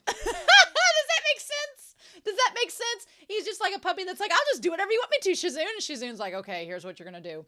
So we'll see if this story gets spicy and if that plays out. That'll be in volume 4, though. If anything spicy happens, it's going to be in the last volume. So we'll just have to wait and see on that one. But I just love that Shen QingQiu is like, look, you need to show some restraint. You're all up on me all the time. I need a little bit of space. I relate to Shen QingQiu because I do like romance, and I'm all for affection, but I'm kind of like Shen QingQiu in that I need a little space. I need some me time. You're on me all the time. Like I need some personal space, please. And Lo Binghe is like, okay, sure. So Lo Binghe is saying, whenever you're on this mountain with other people, you smile. And so I thought you wouldn't miss me. And I feel like Shen QingQiu is like, look, I feel like Shen QingQiu's actions have kind of come back to bite him a little bit, where he's like, but I was putting on that smile for everyone because I was trying to make up appearances and I was trying to help farm some reputation points for me. And you should know it's not real. It's different with you. And the moment he actually does smile at Lo Binghe is when Lo Binghe like lights up and he's like, I feel like Lo Binghe realizes like, this is for me. This real smile is for me. Like, oh, okay. All right, Shizune. Like, I'm glad that Lo Binghe kind of comes to that realization of like, this is for him and no one else. And the other smiles are all cordial or courteous or not. Like, knowing Shen QingQiu's expressions and how they differ. Because that was my one thing in volume 2 is that Shen QingQiu puts on a front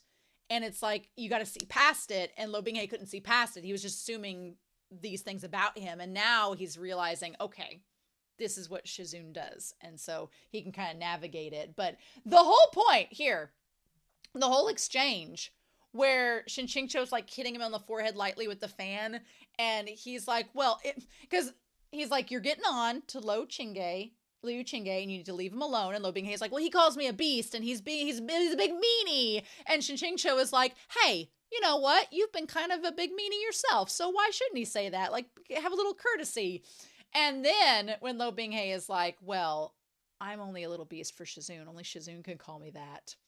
And the thing that gets me is that, like, they're starting to flirt with one another. And Lo Binghe is like testing the waters, and he's kind of like unconsciously like getting a little bit more intimate with Shen QingQiu. And they're like right on the edge. Like, I think if the others hadn't been coming into the room, and if they were by themselves long enough, I think it would have got spicy. And it was about to, because like Lo Binghe was like prepping himself, like getting in position to like pounce on him. And then he was like, oh, well, you know, and then he said something really cheesy about Shizun being the only one to call him Little Beast. And that's when Shen QingQiu's like, okay. He's like, if we keep doing this, it's gonna get out of hand. So we need to stop and get ourselves like organized and situated. And I look all disheveled and like I've been ransackled. So we gotta get back into business. But what I love about this chapter set is that Shen QingQiu never at any point in the chapter set, like, tries to dissuade from the idea that he's into Lo Binghe and that he's okay with this. Like, he doesn't push him off. It's like a switch has flipped, and Shen QingQiu is now okay with admitting, yeah, I'm down with this. And he's not in his head being like, I love Lo Binghe yet, but he's not fighting the allegations, as we'll see later, of him being gay. He's just like, fine, yeah, okay, yeah, I'm into men. I'm not bothered by this. And I feel like for Lo Binghe, he's kind of like, oh, he's not. Oh, okay. Oh, what's happened? What happened that last chapter set? And it's like, what happened indeed, right? So anyway, I like how Lo Binghe and him, what's crazy is that Shen QingQiu's like, I've slept for 5 days. Like, my body is aching. My waist especially hurts, which he makes a point of saying that if anybody walked into the room and him talking about his waist hurting while he looked the way that he did, they would assume that his waist was hurting for different reasons, more sexual reasons, but that's not the case. And what I love about this scene is that Shen QingQiu's like, God, I'm so tense and tight. I've been sleeping for five days in this one position. And Lo Binghe comes over and starts to massage him. And Shen QingQiu's like, oh, thank God. How considerate of you. Thank you. Like, just... I love the idea of Shen QingQiu. It's like a cat being like his head being rubbed. And he's like, oh, thank God. Thank you. That's exactly what I needed. They're dynamic. Oh my God. I love it. I love it. I love it. I want to see more of it. But of course we have a war to worry about. So we can't get into that. So I also like this idea that Lo Binghe's like, Tianlong Jun's not my dad. He may biologically be, but he's not. And Shizun's like, don't call me your daddy. He's like, why does it sound like you're calling me your daddy? Like, let's be clear. I'm not like, I do not want to be viewed like your father, which I'm like, oh, well, then how do you want to be viewed, Shen QingQiu? There's just so many implications in this chapter set. It is unreal. I love it. I'm here for it. But of course, that's when everybody starts to show up. And around that time, Lo Binghe starts to question him. And Shen QingQiu's like, just let's not worry about it. So Ming Ying comes in, and Shen QingQiu's like, oh, thank God. She's here to like break this up. Thank goodness. And then he's like, okay, you need to leave. And Lo Binghe's like, well, you're being sneaky about us. And Shen QingQiu's like, you are a wanted man. They want to like imprison you because they think you're crazy, because all of this stuff has happened. And he's like, you need to go away for now. Now's not the time. And I like how Shen QingQiu is like, when everything calms down, we can be together. But I like how Shen QingQiu also says, he's like, I can't just leave. I'm the master of this peak. And Lo Binghe is like, I thought you would say that. And he's like, it's not. And I like that Shen QingQiu is like, it's not that I don't want to leave with you, but this character has an obligation. And so it rather needs to be, you need to come stay with me in, Cheating Peak, versus me leave with you, or we need to find some alternative or something, but now's not the time to worry about that. Let's just go. And so and that's when everybody else shows up and we get to chapter 76. So there is one picture for this chapter set, thank goodness. And it is, if I can get to it, it's a really cute picture, but let me find out where it is. It's of all of them sitting together, having their tea scene. Super cute. I like how we have Ning Ying Ying in the background. Super cute. We have Qing. We don't get a lot with Qing. She looks so perturbed by Shen QingQiu, who is just like not here fighting the allegations. And then we have Liu Qingge, who is very just like, he knows what's going on. He knows what's happened. He knows. He knows that Lo Binghei's been here. He can't prove it, but he knows that he's been here. And luckily, Shen QingQiu can use the excuse of, oh, well, Yu Qingyang was just here, so that's who you're thinking of. And everybody's like, oh, okay. But Liu Qingge does not seem convinced. I feel like he's like, yeah, nice try. But he doesn't have any proof, so he can't pursue that. So I like Shen QingQiu is trying to farm some good vibes towards Lo Binghei in chapter 76, being like, look, I know he's done some weird things, haven't we all? Ha ha ha. But he's really fine. And we need to, focus on the enemy and focus on the objective, which the objective is we need to stop these two realms from merging. Let's focus on that. Lo Binghei, we can wait till later. Not important. Totally fine. So in the original story, if we're doing the original versus the new, we put them on here. In the original, the merger was by Lo Binghei, and it was an accepted point in the story. Right. But by that point, so much different had happened. There was a lot of different views about Lo Binghei. There was different views about Shen QingQiu. Liu Qingge and Yan Qingyang were dead. So I feel like even if they had wanted to stop what was happening, your two main fighters were gone. So that wasn't going to happen. Shang Qinghua was gone. So that wasn't going to happen either. So it had to happen in the story. And the points that came after it are so not going to happen or even be a possibility in this current timeline that it's like, yeah, now we can change the story and it's not like gonna affect what was already affected, right? So now it's Tian Longjun wanting to merge, but without all the prior support. So, I mean, everything Tian Longjun is trying to do hasn't been remotely supported by the plot like it was with Lo Binghei. Like with Lo Binghei, he'd gone around and got all the harem, he'd gotten all the people from the demon realms, he'd done all this uniting, he had fought against Shen QingQiu. So all this stuff was built up in a totally different way with a totally different vibe behind it. So now it's like, yeah, nobody really wants this, so we can stop this and it's okay. Right?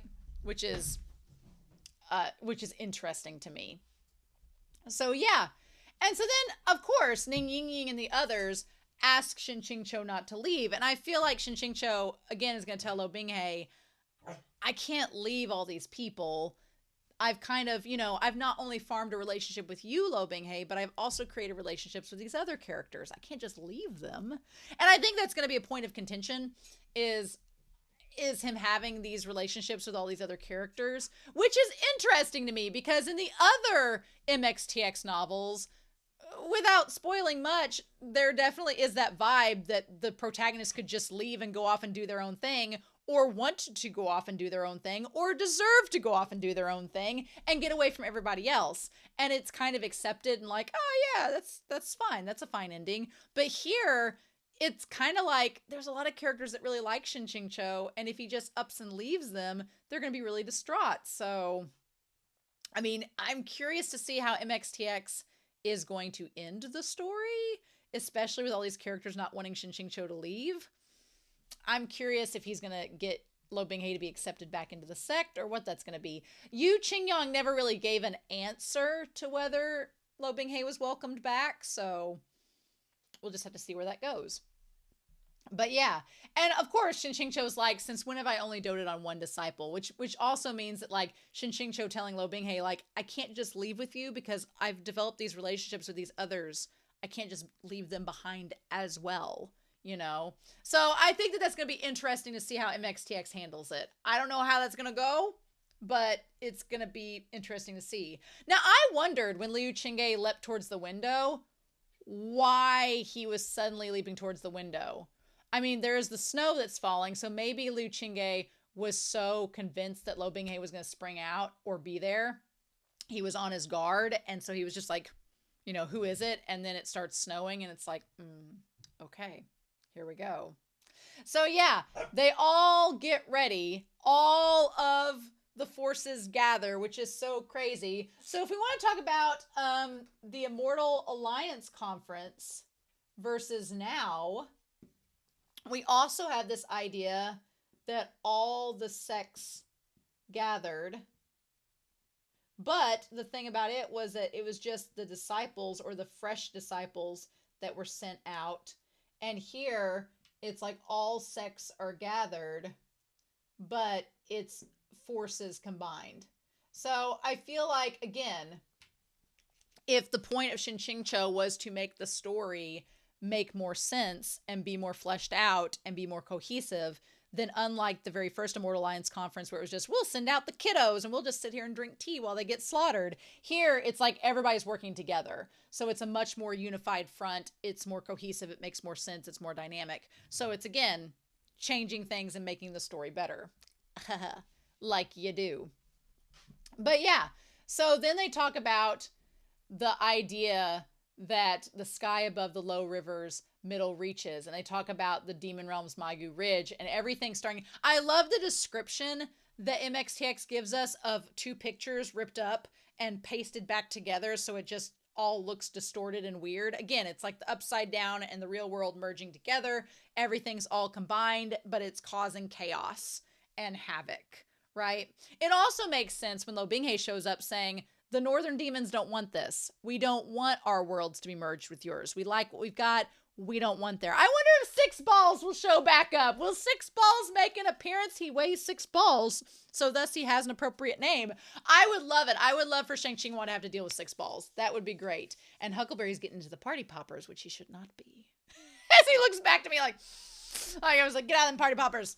But anyway, so they're basically trying to prevent the worlds from merging. So we need to put up here, the worlds merging is our biggest problem. We're going to talk about how we prevent all of this from happening in this. So Shen QingQiu, he says there are 2 options. We might as well talk about option 1. Option 1 is to destroy Jinmo. Now, Lo Binghe does not have Jinmo on him. He shows up with the other sword that he's got, so he has a sword to fight with. Jinmo's obviously the most powerful sword. And then option 2 is to kill Tianlongjun. Honestly, I think destroying Jinmo in the long run is the better choice. Not only we'll talk about Shang Qinghua and his whole reasoning, but even if you destroy Tianlongjun, Jinmo is still the cause of all of this, right? Tianlongjun is just the user of it. So you really need to destroy the sword so that no one else can use it, like Lo Binghe or anybody or any other demon. It's like you need to just get rid of the sword that can merge the realms, and then that will solve the problem. Case in point. So Yu Qingyang, he's so interesting. I really like the back and forth between him and Shen QingQiu, where at first Yu Qingyang was like, you're not going anywhere. You're going to stay right here. We're going to take care of it. And Shen QingQiu's like, but I need to go because I know what's going to happen and I know how to possibly stop it. So again, that moment of Yu Qingyang telling him to stay back kind of makes me either feel suspicious towards Yu Qingyang or that he's Chige, but we don't know. We don't know what to think about it. We don't know what to do with that. But also I feel like maybe Yu Qingyang is too strong to have been Chige, because it's like he got so powerful and everything, but I don't know. Again, Shen QingQiu, that conversation, we're going to talk about it, but I'm like, you gave us nothing, sir. Oh my God. Maybe since he's with them going up to the climax of this battle, he's going to reveal some stuff. That'd be great. That'd be really great, but we're going to get into that here in a second. But I really liked their conversation. It was almost kind of this weird mix of flirting and fatherly, which again, we've talked about Yu Qingyang's comparison to a character from Heaven Official's Blessing, which not beating the allegations in this chapter set for sure, but he does have this, it almost seemed like it was a little bit flirty for a second, but then he was kind of fatherly, being like, well, you won't stay here, and now you don't want me to go. Like, make up your mind, Shen QingQiu. And Shen QingQiu does genuinely care about Liu Qingge and Yu Qingyang. Like, they're probably the two characters outside of Lo Binghe he cares about and respects the most in the series. So it would make sense he wants to keep them safe. And I kind of like that because, you know, again, not to get into major spoilers with the other MXTX stories, but in Modao Zushi and in Heaven Official's Blessing, I feel like there is the main character having consideration and care towards other characters that are around, but they don't feel, I'm going to try to express this in words, they don't feel on the same level as the main character. They feel like side characters, and here it feels like Liu Qingge and Yu Qingyang are on the same level as Shen QingQiu, which is kind of cool. It's cool to see like side characters that are on an equal playing field. They're not beneath in power level or whatever to the main characters. They're on the same level. So I kind of like that. I think it's really neat. So yeah, so the abyss is colliding with Sangjiang Mountain, because of course it is, which kind of goes back to the dream realm, the dream state that Shen QingQiu was up in at the beginning of the last chapter set when he ran into the OG Lo Binghe. Sangjiang Mountain Peak was razed to the ground and was literally the eternal abyss. So that's what that was if the merger had happened like it did in the original. Now we're seeing it start to happen here. And I do like that line from Yu Qingyang where he's like, Shidi. He says, Zhao, Shidi, really? And I'm like, Zhao Zhu, are you going to say something? And that's when it got me. But then Liu Qingge showed up and distracted him. I was like, MXTX is holding this mystery of Qige over our heads. And I'm like, how dare you? We probably aren't going to find out to Volume 4. We're probably not going to find out till this battle's over, and it's going to drive me crazy. But it's fine. It's okay. We'll just keep theorizing. But yeah, so Yu Qingyang is like, all right, everybody's here. I like Zhao Hua Monastery showing up with Wu Wang and Wu Qin. I didn't note this back in the chapters with them, but seeing them side by side, I picture one in red robes and one in blue robes. Like Wang is in red robes, Qin is in blue robes. I picture them like a yin and yang for Zhao Hua Monastery, where they're like, their personalities kind of balance each other out. And I love the idea. The moment that they were like, how'd you get here? And it wasn't Tianyi Temple. The moment they said that, I was like, we haven't seen Lo Binghe. What's he been up to? I thought that Lo Binghe had just shown up and was battling all by himself and saving Zhao Hua Monastery by himself because it's Lo Binghe and he's badass. Why would he not? But the fact that he had Mo Beijun, the demons, Sha Hualing, and Sheng Qinghua all there together, I was like, oh, well, that's really cool. Again, Donghua, I wish you would animate, because seeing all this animated would be amazing. Mm-hmm. I'm just saying. But also, whenever he's like, I'm doing this all for Shizun's sake, and everybody in the audience is like looking over at Shen QingQiu, and Shen QingQiu's like, he's like, well, you know, why not? He's like, you know, as long as it's like, if I have to be the buffer, I'll be the buffer. It's fine. It's fine. We're all good here. Everything's great. But so everybody has to work with Lo Binghe. I like that we've kind of reached this middle ground. It's like third time's a charm. The first time Shen QingQiu was the target, the last time Lo Binghe was the target, and now everybody's just looking at them being like, oh, look, the gays have shown up. And we have to work with them because they're going to save us all. And it's like, yes, you do. But I like the fact that how they describe Lo Binghe coming up, wind blowing in his profile, looking, of course, no one else is thinking that Lo Binghe looks like this. This is all in Shen QingQiu's mind. Shen QingQiu's just looking at Lo Binghe like he's a vision of power and dominance, and he's like, I want that to top me. Like, you're just like, yes, of course you do. And then it's Zhang Yang. So Zhang Yang is with Lo Binghe. All right. What if Shenmo gets jealous? But yeah, so Zhang Meng is with him. Mo Beijun's behind him. I like Mo Beijun has his chin slightly raised, like he's kind of above it. He's just like, He gives me, if you've ever watched Haikyuu, I don't know why, but Mo Beijun gives me Ushijima vibes. I can't explain it, but something about his demeanor, just if Ushijima Wakatoshi was in a Danmai, I think he'd be Mo Beijun. I don't know how else to describe it, right? And that would make Xiahua Ling Tindo. Anyway, so then you have Xiahua Ling. She's on the right side. She's still using her dad's army because that plot point is there. I'm glad at least Xiahua Ling is doing what she wants to do. She wants to be an efficient commander. I'm glad she's getting her chance to do so. That's wonderful. Speaking of which, there has been some art shared in the Discord that ships Xiahua Ling with Mingyan, with Liu Mingyan. I think it's cute. I think we haven't seen a lot of content to make that ship really something that I'm into, because we haven't seen a lot. It seems more like a crack ship to me than anything based on the content we have. It does remind me of how I liked back when they were in the tea scene and Shen QingQiu was like, I just want to see what her face looks like under the veil. And she's eating the melon seeds under the veil. I feel like there's nothing under the veil. I feel like she lifts up the veil. It's just a blur because Shang Qinghua didn't think that far ahead. So it's probably better that we don't see what's under it. But anyway, speaking of which, there's Shang Qinghua mixed in the crowd, just darting back and forth, trying not to be seen. And then Shen QingQiu's like, you son of a bitch. The moment they lock eyes, he's like, you've been absent for a long time, and we're going to talk about it. I was just like, I felt Shen QingQiu in this part of the chapter. I was viscerally connected spiritually with him.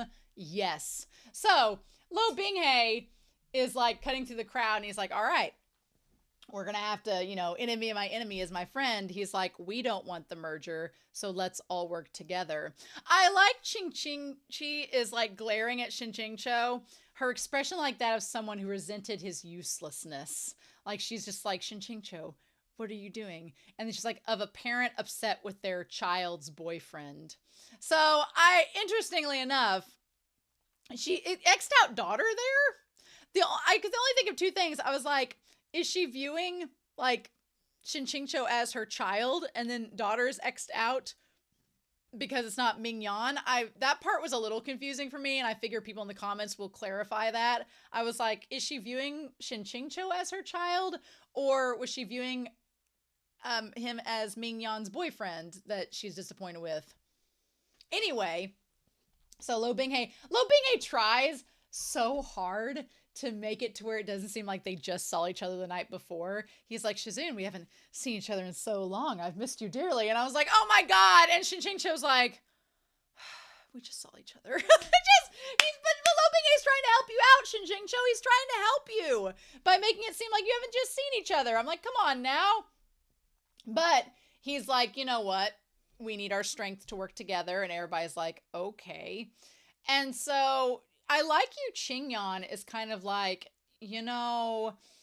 last time we saw each other, we nearly fought. So why should we trust you? And Lo Binghe is like, I only do things for one person. I don't care about anybody else. And it's like, at this point, everybody knows who that one person is. It's literally Shizun. He said in the end of the last chapter, he's doing it all for Shizun. And Shen QingQiu's like, yep. What's interesting is they talk about how in the book, Yu Qingyan never drew his sword. It's been hinted at the entire time. We've been edged by it, literally. And Shen QingQiu is like, that's one thing I was mad about, is that we never saw that sword being drawn. I wonder if maybe one of the ways to destroy Jinmo is for Yu Qingyan to draw his sword and destroy it. That seems like it would be powerful enough to do the job. Maybe Shang Qinghua can explain in a little bit more detail in the future. We'll see where that ends up going. But yeah. So then a sect leader's like, man, Lord Shen raised a good disciple. They're practically married. And Shen QingQiu's like, I like he fans with more murderous intent. He's like, stop it. You're not making this any easier for me. He's like, I've just come to terms with my own sexuality. Just stop it. So anyway, as Master Chen and Master Wang are both like, well, you know what? We're just going to have to work with him. That's just going to have to be what happens. And then Lo Binghei's like, look, don't worry, guys. You don't have to do any extra work. Watch Mo Beijun. And Mo Beijun goes and he freezes the entire river so they can use it as a battlefield to push back the mountain ridge and everything. And I love that Lo Binghei looks over at Shen QingQiu being like, didn't I do a great job? Did I do a good job, Shizun? Am I a good boy? And Shen QingQiu's like, yep, well done. And Lo Binghei's like, But what got me was that Lo Binghei is not only like, I did it, Shizun, is that Shen QingQiu, like, he smiles back like, all right, that's pretty cool. And then he has to like tug his mouth down like, no, don't give him the satisfaction, not in front of all these people. He's like, how come smiles are infectious just as much as tears? I'm like, oh, Shen QingQiu, you know exactly what this is. But anyway, so what I love is that they all pass out duties. They all pass out what everyone's going to do. There's only 40 men from Bison Peak, but Liu Qing is like, 40 men, we got this. We're basically a mercenary group. We know what to do. And it's like, ah! And so then Liu Qingge is like, well, anybody that doesn't kill at least 1,000 can go crawling back to Onding Peak. And Shen Qinghua is like, you shouldn't discriminate against Onding Peak. And that's when Shen QingQiu's like, speaking of which. First he asks, he's like, Lo Binghei, you aren't giving any assignments. Everybody else is delegating. Does your people already know what they're doing? And Lo Binghei is like, oh, well, Xia Hualing has got her dad's troops and all of the ugly ones are with Mo Beijun. So simple to delegate. And then Shen QingQiu's like, well, okay, anything else? And then Lo Binghei is like, yes, and Shizun is mine. And I was like, ah! And Shen QingQiu's just like, he's like, I thought we were being subtle and demure. Nope, not mindful and demure at all. All right, fine, be that way. So then he's like, you know what?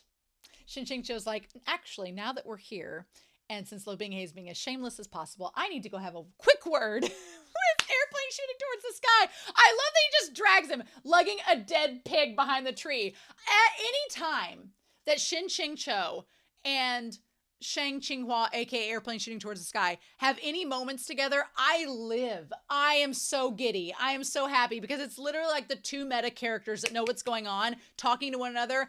I just get so excited for those scenes.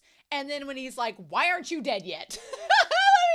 He's like, you should have died 800 chapters ago. Why hasn't your neck been snapped? And Shang Qinghua is like, well, you should have died before me, so you don't have a right to say anything. To me, what that means is that maybe Shang Qinghua has been doing things to favor Mo Beijun. We don't know about yet for sure. But it almost seemed to be like, well, Lo Binghei hasn't killed you. How come that is? Mo Beijun hasn't killed me. Guess why that is? Like, that just seemed like that was reading between the lines, but Mo Beijun has said nothing to confirm that, so we're going to need to wait and see. But he's like, I love that Shen QingQiu's like, were you not held much as a child? He's like, this traumatic backstory and all these terrible, sad backstories for these characters. He's like, were you not loved as a kid? Were you not hugged enough? Because this is all your creation. And I love that Shang Qinghua is like, well, but tragic characters are more popular. And he's like, bullshit. Like, Shen QingQiu's like, people were calling for the castration of my character. He's like, you're telling me that's popularity?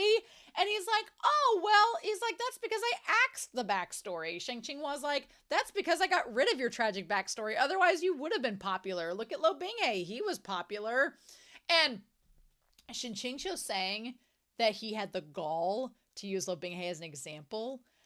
Shen QingQiu like whacks him with the fan. He's like, Lo Binghei has had this horrible past because of your writing.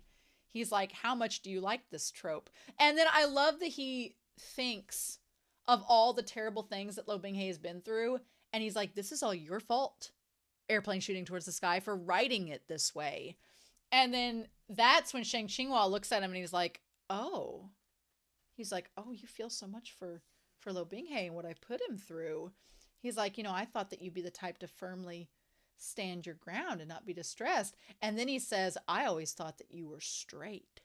And the thing that got me at this point was that Shen QingQiu was like, I don't have time for this nonsense. How are we supposed to beat Tianlongjun?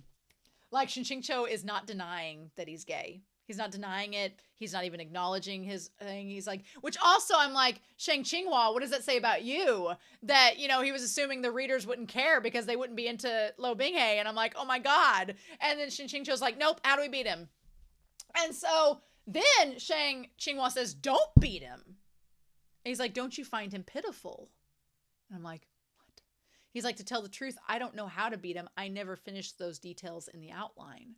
So basically, Shen QingQiu is suggesting that we not kill him because that would be really sad. And I'm like, I feel like maybe there's something else to it that he never wanted Tianlongjun to be killed. And maybe that's why he cut him out of the story, because he found him sad and pitiful.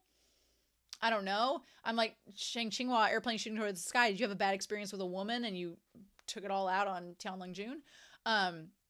But he's like, I didn't finish the outline to know how to beat him. And then Shen QingQiu's like, he's like, you have to think, this is your world.